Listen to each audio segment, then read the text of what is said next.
Okay my dear student, welcome. पिछले class में हम लोगों ने देखा था पेरीमीटर किस प्रकार फाइंड आउट करते हैं। तो वहाँ पर हम लोगों ने सीखा था perimeter of triangle, rectangle, square, इन सब के बारे में।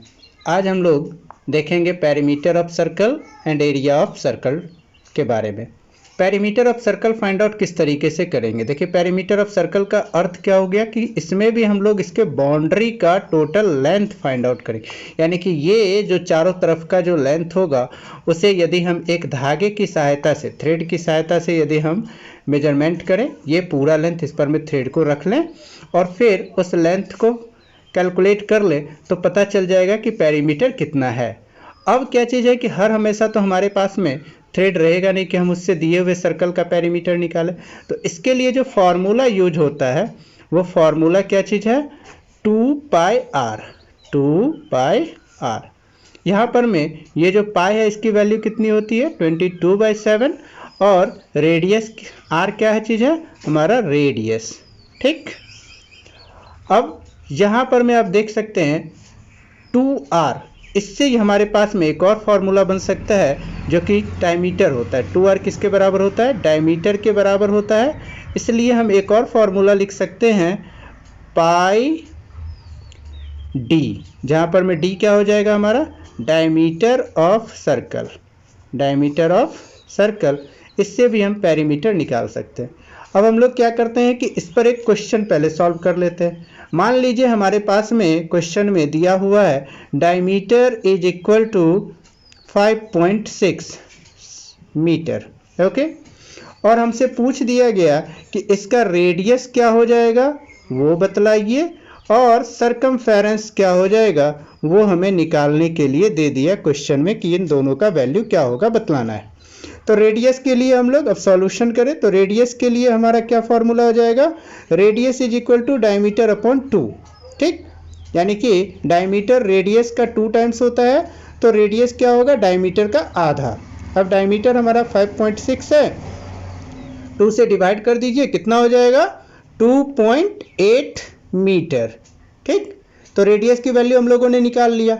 अब समझिए कि अब हम लोग क्या करेंगे, सरकमफेरेंस निकालेंगे। सरकमफेरेंस के लिए हमारे पास में फॉर्मूला क्या यूज करेंगे, circumference is equal to 2πr। 2πr ये कितना हो जाएगा, 2 × 22/7 इंटू आर के जगह पर हम क्या लिखेंगे 2.8। अब इसे कट करिए, कितना हो जाएगा 0.4। अब इन दोनों को मल्टीप्लाई कर लेंगे, 44 × 0.4 और ये कितना आ जाएगा 176। और एक अंक के बाद हमें डेसिमल देना है तो कितना हो जाएगा 17.6 मीटर। ठीक है, ये क्लियर है सभी लोगों का। ओके, अब हम लोग देखेंगे कि यदि हमें एरिया निकालना है, क्या निकालना है, एरिया ऑफ सर्कल निकालना है तो उसके लिए क्या फॉर्मूला है, एरिया ऑफ सर्कल बराबर क्या होता है, पाई आर स्क्वायर।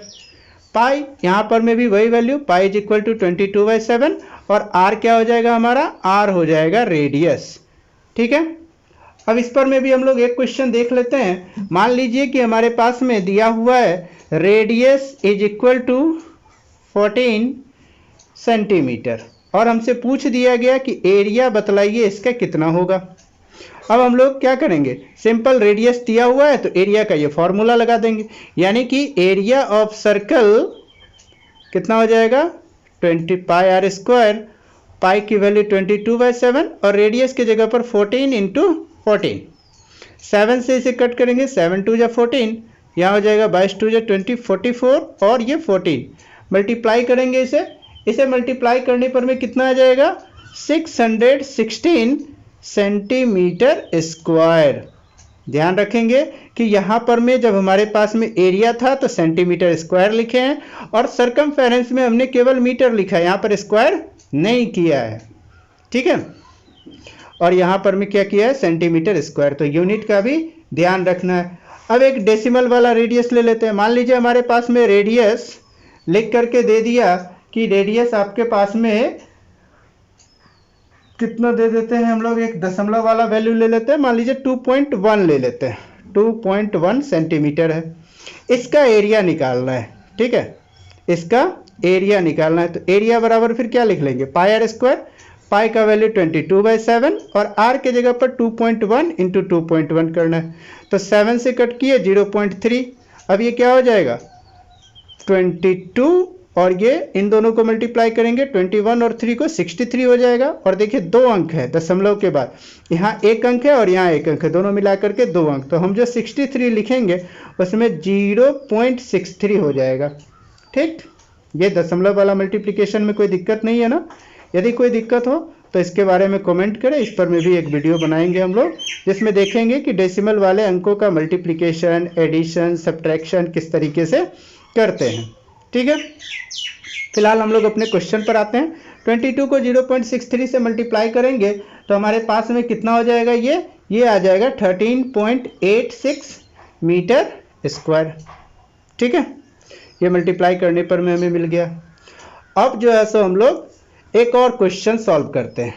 ठीक है, इस पर में जिसमें हमारे पास में किसी ने एरिया दे दिया है। क्या वैल्यू दे दिया है? एरिया के बारे में बतला दिया है कि area is equal to 6.16 metre square है।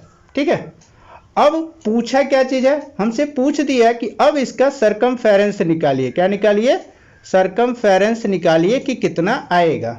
ओके, अब देखिए एरिया पता है, सरकमफेरेंस निकालना है। सरकमफेरेंस के लिए क्या चाहिए? 2πr, यानी कि हमें रेडियस की आवश्यकता है। रेडियस दिया हुआ नहीं है तो हम लोग जो नहीं पता है वो हम लोग मान लेते हैं। मान लीजिए हमने मान लिया let the radius is equal to r metre.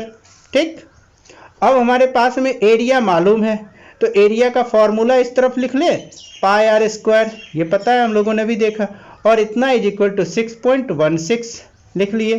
ठीक, पाई की वैल्यू 22/7 और आर की वैल्यू पता नहीं है तो ऐसे ही रहेगा 6.16। अब क्या काम कर ले, ये देखिए ये जो सिंबल है ये और का सिंबल होता है जो इक्वेशन में हम लोग देते हैं, और ये इक्वल टू का साइन है। तो इक्वल और में ध्यान रखेंगे कि यहाँ पर में इक्वल का साइन नहीं देना है, यहाँ पर और का साइन देना है, क्योंकि हम इक्वेशन सॉल्व कर रहे हैं। अब r² लिखें, जो इस तरफ में देखिए 22 ऊपर है तो इधर आएगा तो नीचे आ जाएगा, 7 नीचे है तो ऊपर जाएगा। कहने का अर्थ जो यहाँ पर 22/7 है वो इस साइड से LHS साइड से RHS साइड में जाएगा तो क्या हो जाएगा 7/22, यानी कि 6.16 इंटू 7/22। ठीक है, अब इस 22 से 6.16 में भाग देंगे, यानी कि इसे कट करेंगे तो डिवाइड करने पर यहाँ पर कितना आ जाएगा 0.28। फिर देखिए ये डिवीजन वाला मतलब डेसिमल वाला डिवीजन है, तो ये भी बेसिक से रिलेटेड है कि हमें डिवीजन डेसिमल का आना चाहिए। यदि कोई दिक्कत हो तो फिर इसमें भी आप कमेंट करके बतला सकते हैं कि यह डिवीजन में क्या दिक्कत है। अब r² इज इक्वल टू क्या हो गया 0.28 इंटू 7 हम लोगों ने लिखा। r इज इक्वल टू क्या करेंगे, यहाँ पर में हमारे पास में स्क्वायर है, दूसरे तरफ जाएगा तो क्या हो जाएगा स्क्वायर रूट हो जाएगा, तो 0.28 इंटू 7। ठीक है, अब इसको हम लोग क्या करते हैं प्राइम फैक्टराइजेशन के रूप में लिख लेते हैं। ठीक है, क्या लिखेंगे हम लोग 0.2 इंटू 0.2 इंटू 7 इंटू 7। ये 0.2 इंटू 0.2 इंटू 7 किसका है, ये 0.28 को हमने लिखा है। 2 दशमलव था, देखिए 1 अंक यहाँ दशमलव 1 अंक यहाँ, इसलिए हमने लिखा 0.2 इंटू 0.2 इंटू 7 इंटू 7। अब बाहर निकलेगा तो इन दो में से 1 अंक 0.2 और इन दो में से 1 7, क्या हो जाएगा यहाँ पर 1.4 मीटर हमारा रेडियस आ गया। अब सरकमफेरेंस आसानी से निकल जाएगा, अब निकाल सकते हैं आप लोग सरकमफेरेंस। क्या करेंगे, सरकमफेरेंस के लिए 2πr लिख लेंगे, 2πr, पाई की जगह 22/7 और r की जगह 1.4 मल्टीप्लाई कर देंगे, आसानी से निकाल लेंगे सभी लोग। ठीक है, ये आपके लिए रहने देते हैं और मल्टीप्लाई कर ही देंगे। ये 44 हो गया, ये 0.2 हो गया, मल्टीप्लाई करेंगे 4 2 8, 4 2 8, 8.8 मीटर, ये सरकमफेरेंस हो गया। समझ में आ गया ये भी? ठीक है, तो ये अब इसी तरीके से मान लीजिए एक और लास्ट क्वेश्चन हम लोग सॉल्व करते हैं। मान लीजिए हमको दे दिया है कि 2 सर्कल है, 2 सर्कल है, 2 सर्कल जिनके रेडियस का रेशियो दिया हुआ है, रेशियो ऑफ रेडियस दिया हुआ है, रेशियो ऑफ रेडियस आपके पास दिया हुआ है। क्या लिखा हुआ है 4:5 ये दिया हुआ है, और आपसे पूछ दिया कि अब सरकमफेरेंस का, पहले सर्कल का सरकमफेरेंस का रेशियो और दूसरे सर्कल के सरकमफेरेंस का रेशियो क्या होगा। ठीक, अब ये आपको निकालना है। अब कैसे इसको सॉल्व करेंगे, अब देखिए यहाँ पर जब रेशियो दिया हुआ है तो रेशियो कांस्टेंट मान लीजिए, लेट द रेशियो कांस्टेंट, आप यहाँ पर में मान लेंगे रेशियो कांस्टेंट कितना ले लिए, x ले लिए, तो रेडियस 1 क्या हो जाएगा 4x और रेडियस 2 ये हो गया 5x। अब सरकमफेरेंस 1 क्या आ जाएगा 2 पाई r1, ये आप जानते हैं क्या आ जाएगा 2 पाई और ये हो गया 4x, और सरकमफेरेंस 2 क्या हो जाएगा 2 पाई r2, वो क्या लिखेंगे 2 पाई और r2 के जगह पर 5x। अब इन दोनों का रेशियो करने का अर्थ क्या चीज़ है कि डिवाइड करना है। रेशियो का अर्थ क्या होता है, हम डिवाइड करते हैं C1/C2, क्या लिख लेंगे 2 पाई 4x और यहाँ पर लिख लेंगे 2 पाई 5x। 2 पाई से 2 पाई कट गया, x से x, ये भी क्या आ जाएगा 4:5, यानी कि जो रेशियो रेडियस का है वही रेशियो सरकमफेरेंस का भी रह जाएगा, ये इसका आंसर हो जाएगा। ठीक है, तो ये कुछ क्वेश्चन थे हमारे एरिया ऑफ सर्कल वाले से, ठीक है, और पेरीमीटर वाले रिलेटेड क्वेश्चन। ठीक, आशा करते हैं कि ये भी आपको पसंद आया होगा और आप लोगों को समझ में आ गया होगा। ठीक है, ओके, धन्यवाद।